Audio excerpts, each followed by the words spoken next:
not mean this to sound flippant, but does it not require, and I take your latter point, but does it not require a commitment from Israel and I guess all of the negotiating parties not to kill the people who are taking part in these talks, if only to, again, sort of finalize a deal that I assume would have to happen in person? So we want to see the talks get finalized, right?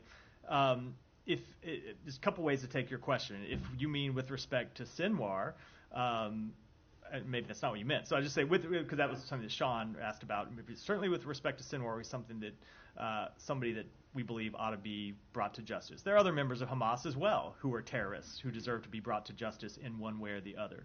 But we do want to get these talks across the finish line. It is important that the talks be able to take place, that they take place sometimes virtually, and that they take place in person as well. And we're going to continue to push for those to happen to finalize this agreement.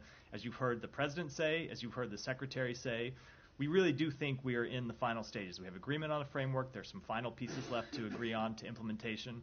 That takes both Israel and Hamas agreeing. So, yes, we want to see talks continue, and that does mean that there has to be someone on the other end of those negotiations. I guess I more mean who would want this job, given it probably places an immediate target on this person's back. So I'm not sure that I fully accept the premise of the question. I would hope people would want but I would just say, well, there are a number of people who have been involved in the negotiations. I would just say I would hope people would want the job because they would see getting a ceasefire deal in the interest of the Palestinian people that they purport to represent. That, I think, is a reason why anybody who is a member of Hamas or a leader of Hamas ought to want to participate in these negotiations, get them over the finish line.